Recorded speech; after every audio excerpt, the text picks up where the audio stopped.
आपकी लापरवाही का मारा।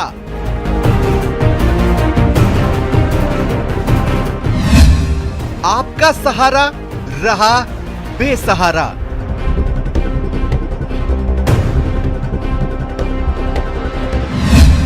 धरती का भगवान खुद परेशान। We have a 35-year-old who's on the ventilator and we are not able to help people now. धरती का भगवान खुद हलकान। We really don't want any of you to be in that situation. So, जनाब, भगवान को न सताओ।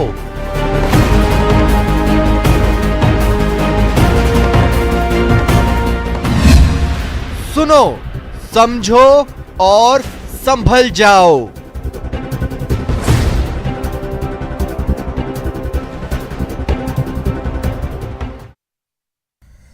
एक वीडियो मैंने कल देखा जिसने मेरी नींद उड़ा दी। उसे देखने के बाद बहस की गुंजाइश ही नहीं बची थी। इसलिए प्राइम डिबेट में आज मैं स्वप्निल वैरागी बहस नहीं करूंगा, सिर्फ बताऊंगा कि क्यों कोरोना काल में डरना जरूरी है। स्वागत है आप सभी का। उम्मीद है आपने भी महाराष्ट्र की डॉक्टर तृप्ति गिल्डा का वीडियो देखा होगा। 1 साल से ज्यादा हो गए और डॉक्टर्स कोरोना से लड़े जा रहे हैं, थक गए, परेशान हैं, रोज मरीजों को तड़पता देखते हैं, कुछ को मरते देखते हैं। वो भीतर से टूट रहे हैं, ऊपर से नए केसेस रोज रिकॉर्ड तोड़ रहे हैं। ये हालात इन्हें तोड़कर रख देंगे। केसेस बढ़ने की अहम वजह हमारी लापरवाही। क्या हम अक्खड़ हो गए हैं? खुद से पूछिए सवाल। आज मैं डॉक्टर्स की जंग से आपको रूबरू कराऊंगा और कोशिश करूंगा कि आपको इतना डरा दूं कि हम सुधर जाएं।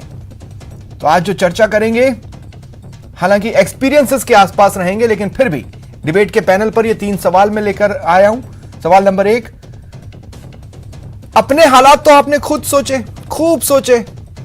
घर से बाहर निकलने के 10 बहाने भी आपने ढूंढे, लेकिन क्या आपने ये सोचा कि आपकी भूल की वजह से इनकी क्या हालत हो रही है? यह है सवाल नंबर 1। हालात आपने सोचे, लेकिन क्या इनकी हालत आपने सोची? सवाल नंबर 2, देखिए, देश में वैसे ही आबादी के लिहाज से डॉक्टर्स की संख्या की कमी है।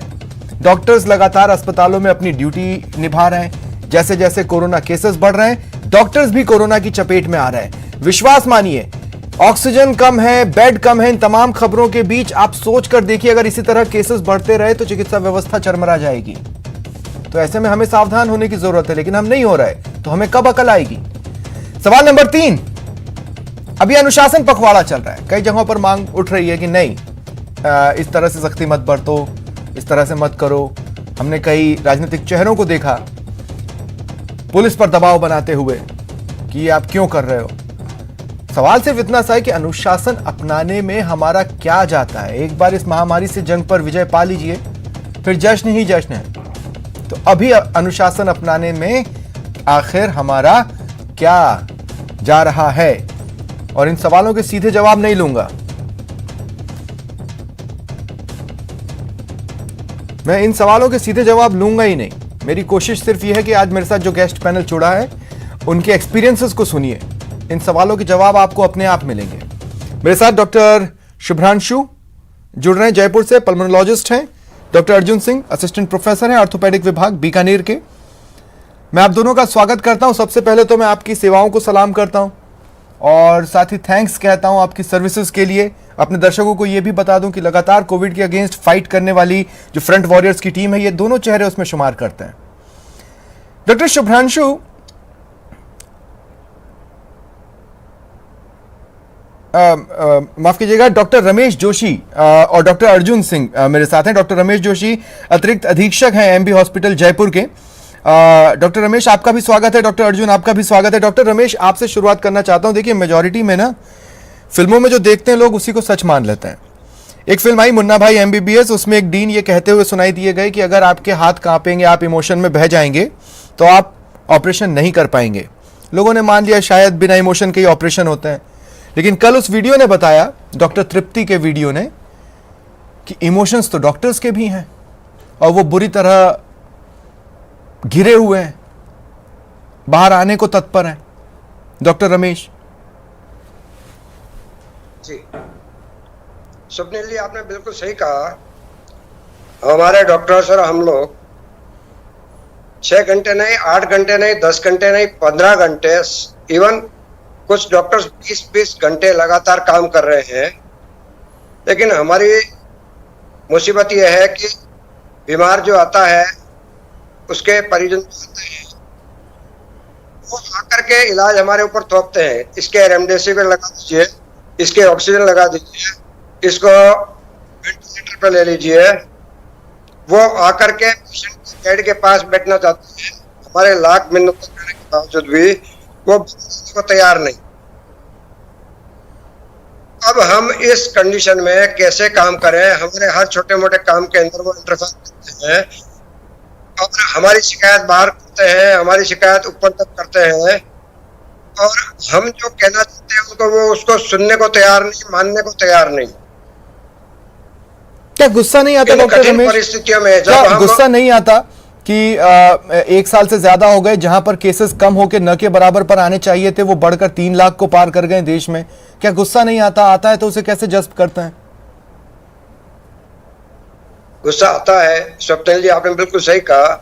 लेकिन हम लोग ये मानते हैं कि ये हमारी जिम्मेदारी है, लेकिन इस जिम्मेदारी को उठाते हुए हमारे को 1 साल हो गया है। हम लोगों की नींद पूरी नहीं होती है, हम घर वालों के साथ ठीक से मिल बैठ नहीं पाते हैं, उनसे बात नहीं कर पाते हैं। जो हमारे स्ट्रेस बस्टर्स हैं उनके साथ हम इंटरेक्ट नहीं कर पाते। चारों तरफ से फोन आते रहते हैं, इसके ये कर दीजिए, उसके वो कर दीजिए, बड़े बड़े जैक आते हैं। और हम लोगों को ऐसे मानते हैं जैसे उनके आदेशों की पालना के लिए हम बने हुए हैं, उनके निर्देशों की पालना के लिए हम बने हुए हैं। और अगर हम उनके आदेशों की पालना करते हैं ठीक, तो हमारे ऊपर सीधी पड़ती है। ठीक है डॉक्टर रमेश। सारी परिस्थितियों डॉक्टर अर्जुन, मैं आपके पास आऊंगा, लेकिन उससे पहले बस मुझे 2 मिनट का वक्त दीजिए। मंत्री प्रताप सिंह खाचरियावास इस वक्त मीडिया से मुखातिब हैं, सीधी तस्वीरें। अब ऐसे में ऑक्सीजन की जरूरत, रेमडेसिविर इंजेक्शन की जरूरत, हॉस्पिटल्स की पोजीशन क्या है, डिस्ट्रिक्ट्स की पोजीशन क्या है, आगे हमारा वार्ड लेवल पे प्रोग्राम क्या रहना चाहिए, हम कैसी तैयारी करें। राजस्थान की सरकार हर विपरीत परिस्थिति में अशोक गहलोत के नेतृत्व में राजस्थान के लोगों को कोई कमी नहीं आने देगी। खुद चीफ मिनिस्टर ने कहा, हम खुद कह रहे हैं कि फ्री वैक्सीनेशन पूरे देश में सबके लिए होनी चाहिए। ये देश का खजाना देश की जनता का है, केंद्र सरकार अपने घर से लेकर नहीं आई है, प्रधानमंत्री जी घर से लेकर नहीं आए। फ्री वैक्सीनेशन पूरे देश में एक साथ होनी चाहिए। कभी दुनिया में ऐसा हुआ है कि केंद्र सरकार को 150 रुपए में देंगे, राज्य सरकारों को 400 रुपए में देंगे और प्राइवेट हॉस्पिटल्स को 600 रुपए में देंगे। 18 से 45 वर्ष के जो नौजवान है, 35 वर्ष के नौजवान है, जिन नौजवानों ने सबसे ज्यादा वोट दिए मोदी जी को इसलिए दिए थे कि जैसे ही नौजवान का नाम आया तो उससे पैसे की हो गई। ये क्या घोटाला है? लोग पूछना चाहते हैं, जानना चाहते हैं। 3-3 रेट वैक्सीनेशन की कभी हुई है क्या आज तक? 3-3 रेट, राज्य सरकार से अलग लोगे, प्राइवेट हॉस्पिटल से अलग लोगे, केंद्र सरकार को 150 में दे दोगे। सीधा सीधा प्रधानमंत्री कोष भरा पड़ा है, केंद्र का खजाना भरा पड़ा है। जो आपने पेट्रोल डीजल में एक्साइज ड्यूटी बढ़ाकर कमाया, जो आपने गैस सिलेंडर की सब्सिडी खत्म करके कमाया, लाखों करोड़ों रुपया पड़ा है। इस महामारी में भी जब लाशों के ढेर लगे हुए हैं कब्रिस्तान में, शमशान में, चाहे मंदिर, मस्जिद, गिरजाघर, गुरुद्वारा, कोई भी हो, सब बंद है। हिंदू, मुसलमान, सिख, ईसाई, कोई जाति धर्म नहीं है। जब लाशों के ढेर लगे हुए हो, सांसें गिनती की आ रही हो, तब भारत सरकार सांसों पर भी टैक्स लगाने पर खड़ी हो गई, पैसे मांग रही है वैक्सीन के लिए। 6.5 करोड़ वैक्सीन केंद्र की सरकार बाहर के देशों को दे देती है, पाकिस्तान सहित बहुत देशों को 6.5 करोड़। वही 6.5 करोड़ वैक्सीन यदि भारत के लोगों को लग जाती तो आज स्थिति अलग होती। इस वक्त वैक्सीनेशन की जरूरत है। राजस्थान सरकार, खुद मुख्यमंत्री लगातार ट्वीट कर रहे हैं, हम खुद लगातार कह रहे हैं, ये इस वक्त जब महामारी और आपदा होती है तब इस तरह के भेदभाव नहीं हुआ करते। जिस राज्य को जितनी ऑक्सीजन की जरूरत है उतनी ऑक्सीजन दो। हम राजस्थान के लोगों ने क्या बिगाड़ा है? लोकसभा। चलिए एक बार फिर डिबेट पर लौटते हैं। डॉक्टर अर्जुन सिंह, आपके पास आ रहा हूं मैं। देखिए, कई सारे लोग हैं जो ये कहते हैं कि परिवार का पेट पालना है, इसलिए हम अपने घरों से बाहर निकल रहे हैं। कुछ लोग तो बहुत ही बेवकूफ़ाना तर्कों को लेकर घरों से बाहर निकलते हैं।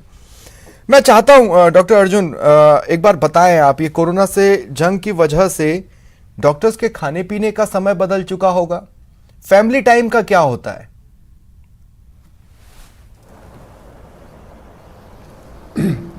फैमिली टाइम का आप पूछें तो फैमिली को तो टाइम बिल्कुल नहीं दिया जाता है।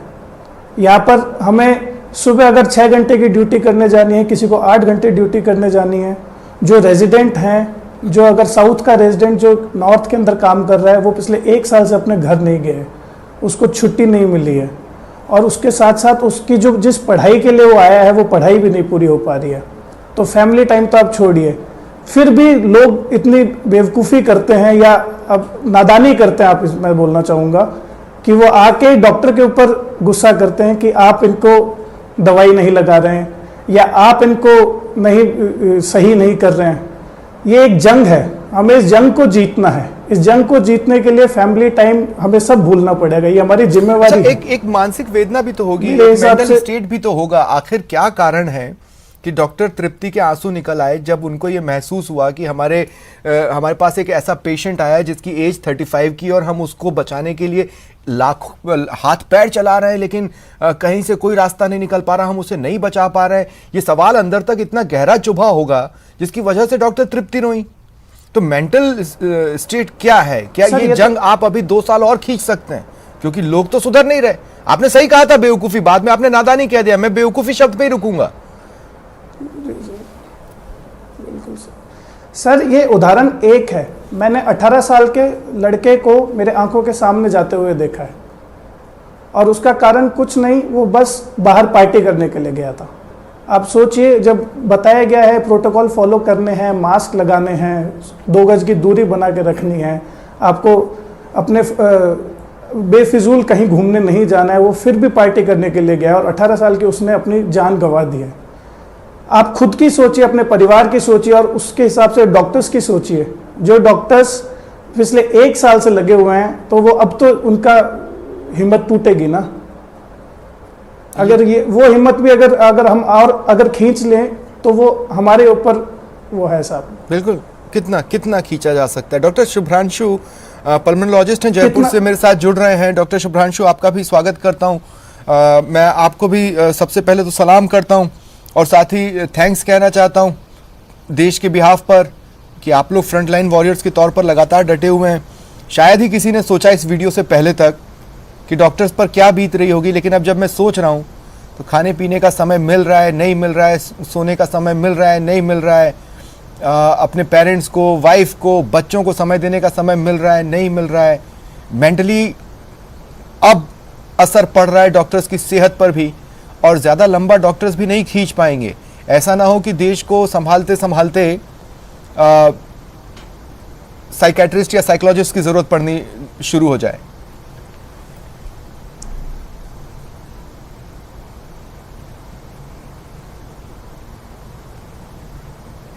डॉक्टर शुभ्रांशु। हाँ, आपने बिल्कुल सही कहा है कि ये दोनों तरह से हमें मानसिक और शारीरिक तनाव का सामना करना पड़ रहा है। कई बार जैसे जिस वीडियो में हमने देखा कि डॉक्टर तृप्ति भी जैसे अपने आप को बिल्कुल निसहाय महसूस करते हैं, ये उसी तरह से है बिल्कुल जैसे हमें बॉर्डर पे हमारा सैनिक लड़ाई कर रहा है और उसके पास अपने कारतूस ख़त्म हो जाएं, और फिर भी उसको वो जज्बा महसूस करना है कि मुझे देश को बचाना है, हमारी सुरक्षा करनी है। वही महसूस हमें कई बार ऐसा होता है कि हम अपना काम कर रहे हैं, अपना पूरा जोर लगा रहे हैं, लेकिन हमारे पास सुविधाएं पूरी नहीं होती हैं, दवाएं उपलब्ध नहीं हो रही हैं, ऑक्सीजन की कमी आ रही है, और हम लगातार अपना काम करे जा रहे हैं। 6 घंटे 8 घंटे कई बार 24 घंटे तक भी लगातार हमें ड्यूटीज़ करनी होती हैं।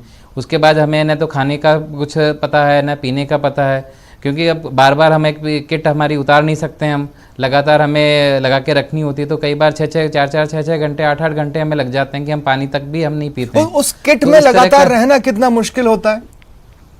बहुत ज़्यादा मुश्किल है, वो एक तरह से उसमें सांस लेना तो बहुत दूर की बात है, उसमें आप मतलब आपकी कई बार विजिबिलिटी भी इम्पेयर होने लग जाती है, क्योंकि आपको कंटिन्यूस शील्ड लगा के रखनी है या मास्क चश्मा लगा के रखना है ताकि आपको रहे, तो विजन भी इम्पेयर हो जाता है। आपको कम विजन में ही कई बार देखना पड़ता है, क्योंकि उसमें इतना डस्ट, इतना जो खुद के फ्यूम्स ही उसमें जमा हो जाते हैं, प्लस मास्क कंटिन्यू लगा के रखना, एक नोज़ पे प्रेशर बन जाता है। कई लोगों के तो पिगमेंटेशन तक हो गया है नोज़ पे, और एक परमानेंट स्कार बन गया है नोज़ पे और फेस पे कि आपका मास्क का एक शेप बन गया है, एक आपका डिसफिगरमेंट हो गया है फेस का, आपकी बॉडी का भी और चीज़ों में आपका अपने न्यूट्रिशन कम जा रहा है, हाइड्रेशन प्रॉपर हो नहीं रहा है, तो बहुत सारी प्रॉब्लम्स आपको फेस करनी पड़ती है। कई बार जब ऐसा हो जाता है कि आपको गैस्ट्राइटिस भी डेवलप हो गई है, क्योंकि आपने भूखे पेट हैं सुबह से या काफ़ी टाइम से, तो आपको जी भी मचलाने लगता है, लेकिन फिर भी आपको काम करना है, सिर दर्द होता है, माइग्रेन की बहुत ज़्यादा प्रॉब्लम इन दिनों हमारे कलीग्स में हमने देखी है। तो ये सारी समस्याएं हम दिन इन तमाम चीज़ों के बाद, इन तमाम चीज़ों के साथ हो सकता है चिड़चिड़ापन भी लगता हो, लेकिन इन्हीं तमाम चीज़ों के बीच में हमारे तमाम डॉक्टर्स डटे हुए हैं। आप सोचिए, एक लड़का पार्टी में गया और कोरोना संक्रमित हो गया, एक लड़का फिल्म देखने गया, कोरोना संक्रमित हो गया, एक लड़का पान की दुकान तक सिगरेट लेने के लिए गया, पान लेने के लिए गया और वो कोरोना संक्रमित हो गया। मैं ये मान सकता हूं कि आप अपने परिवार का पेट पालने के लिए बाहर निकले और अपने काम के दौरान कोरोना संक्रमित हो गए, लेकिन इस तर्क को गले से नीचे उतारना कि हमारा वैसे ही लिमिटेड मैन पावर्स जो डॉक्टर्स का है, उसको देखते हुए आप फालतू के रीजन से घरों से निकल रहे हैं। आपको मेरे एक सवाल का जवाब जरूर मिला होगा, आपने अपने हालात को सोचा, अब इनकी हालत सुनिए, क्योंकि वो आपने आज तक नहीं सोची। सोचा होता तो ये कंडीशन नहीं आती। एक बार फिर मैं डॉक्टर रमेश आपके पास आ रहा हूं। डॉक्टर रमेश, देखिए, मैं नहीं समझ पा रहा हूं कि धीरे धीरे आपकी मेंटल हेल्थ प्रभावित होगी, फिजिकल हेल्थ प्रभावित हो रही है। वो कौन सी चीज है जो आपको लगातार चार्ज रखे हुए, क्योंकि रिचार्ज होने के लिए न खाने का समय, न पीने का समय, न ही परिवार का टाइम, न ही वाइफ को टाइम, न ही बच्चों को टाइम। बहुत से लोग अपनी फैमिली को वीडियो कॉल्स पर ही देख रहे हैं। स्वप्निल जी, जब एक बच्चा पीएमटी देता है, मेडिकल में सेलेक्ट होता है, पीजी करता है, सुपर स्पेशलाइजेशन करता है, तो वो जबरदस्त डेडिकेशन के साथ इस प्रोफेशन के अंदर आता है कि मैं मानव मात्र की सेवा के लिए बना हुआ हूँ। और संभवतया यही एक ऐसी चीज है जो एक डॉक्टर को सबसे ज्यादा चार्ज रखती है कि मुझे जिंदगियां बचानी है। जब इतने सारे लोगों को हम गंभीर अवस्था में देखते हैं, हमारे सामने डेथ होते हुए देखते हैं, तो हमें लगता है कि क्या हम इनको बचा सकते थे, हम इनके सफरिंग को कम कर सकते हैं। और ये जो स्टिमुलेशन आता है दिमाग के अंदर, जो चलती है, वही हम लोगों को मोटिवेटेड रखती है, चार्ज रखती है और जनमानस की सेवा में अपने आप को समर्पित करने के लिए तत्पर करती है। बिल्कुल, शायद यही हमारा विटामिन है, हमारा विटामिन है, हमारा प्रोटीन है, यही हमारा आयरन है कि हमें लोगों की सेवा करनी है और बेहतर से ठीक है। डॉक्टर रमेश, डॉक्टर अर्जुन, देखिए, मैं लोगों को ये बताना चाहता हूं कि डॉक्टर्स जिस पेशे में हैं वो बेसिकली अपने हर काम को सेवा के रूप में लेते हैं, लेकिन अगर डॉक्टर्स के धड़े में कभी भी व्यापार या कुछ भी गलती वाली गुंजाइश होती है तो मैं प्राइम डिबेट लेकर आता हूं और सवाल पूछता हूं। आज मैं जिस जंग की बात कर रहा हूं उसमें आपको नजर आएगा कि वो सेवा के जज्बे के साथ ही लगातार अपने काम में डटे हुए हैं। अब वो सेवा कर रहे हैं का मतलब ये नहीं है कि वो आपके या मेरे नौकर हैं, नहीं, हमें उनकी जरूरत है, वो उसे सेवा समझ रहे हैं। आप अपने आप को भाग्यशाली समझकर उनके पास जाइए, बदकिस्मती को रोकिए, क्योंकि बदकिस्मती आपकी लापरवाही के साथ टिकी हुई है, उसी पर टिकी हुई है और उसी का आप शिकार हो रहे हैं, लापरवाही या अनुशासन ना अपनाकर, लापरवाही दिखाकर। डॉक्टर अर्जुन, मैं आपके पास आ रहा हूं। एक तो वैसे ही देखिए, मैं बहुत अच्छे से जानता हूं, मैं एग्जैक्ट आंकड़े आज लेकर नहीं आया हूं, लेकिन कई सारी डिबेट्स में मेरे पास वो आंकड़े होते हैं, क्योंकि आज उन आंकड़ों की जरूरत नहीं है। लेकिन भारत में, भारत की आबादी के हिसाब से डॉक्टर्स की संख्या वैसे ही कम है, अब जब डॉक्टर्स कोरोना पॉजिटिव हो रहे हैं तो जाहिर तौर पर या तो वो होम आइसोलेट होंगे या फिर वो अस्पताल में एडमिट होंगे, लेकिन उसके पीछे कोई बैकअप लाइन तैयार नहीं है, कोई लाइन 2 तैयार नहीं है कि वो डॉक्टर कोरोना संक्रमित हो गए लोगों का इलाज करते करते तो उनकी जगह को कोई भर लेगा। नहीं, ये स्थिति नहीं है, ये आप समझाएं लोगों को। डॉक्टर अर्जुन, ये स्थिति बिल्कुल भी नहीं है। डॉक्टर्स की वैसे भी बहुत ज़्यादा कमी है, और आप अगर देखा जाए किसी भी प्रदेश के अंदर, आज महाराष्ट्र है, राजस्थान है, कर्नाटक है, वहाँ पे यही स्थिति बनी हुई। पर हम डॉक्टर्स जो पॉजिटिव हो भी रहे हैं और जिनके सिम्टम्स नहीं हैं, वो होम आइसोलेशन की बजाय वहीं कोरोना वार्ड में काम कर रहे हैं। ये इनकी जज्बा ही है जो आज अभी आगे लेकर चल रहा है, पर वो कब तक कर पाएंगे, आप ये सोचें। तो लाइन 2 बिल्कुल भी नहीं है, आप प्लीज़ इसको दिमाग से निकालें। और लोगों को ये समझना चाहिए कि जब तक लाइन 1 को आप नहीं समझ पाएंगे, इनकी बातों को नहीं मानेंगे, इनकी सेवा के भाव को नहीं समझेंगे, तब तक इस देश में कोरोना नहीं जाएगा। कोरोना से अगर आपको जीत पानी है तो आपको आपके डॉक्टर की इज्जत करनी पड़ेगी, आपको उनकी बात माननी पड़ेगी। बिल्कुल, और बात सिर्फ डॉक्टर्स तक नहीं रुक जाती। एक बार आप सोचिए, अगर आपको अस्पताल जाने की जरूरत पड़ी है तो कितने धड़े वहां पर काम कर रहे हैं। वहां पर सफाई कर्मी हैं, वहां पर जूनियर रेसिडेंट्स हैं, वहां पर नर्सिंग स्टाफ है, वहां पर लैब टेक्नीशियन है। आप अपनी एक लापरवाही की वजह से कितने लोगों के संपर्क में आने का रास्ता खोज रहे हैं जो उन पर भारी पड़ रहा है, इस बात को सोचकर देखिएगा। डॉक्टर शुभ्रांशु, हर कोई धड़ा उसकी अपनी समस्याएं, ये आपस में बात तो करते होंगे, क्या बात करते हैं? बिल्कुल बिल्कुल, सभी की समस्याएं हैं। सबके घर में बच्चे भी हैं, वृद्ध भी हैं, सबके अपने पेरेंट्स भी हैं।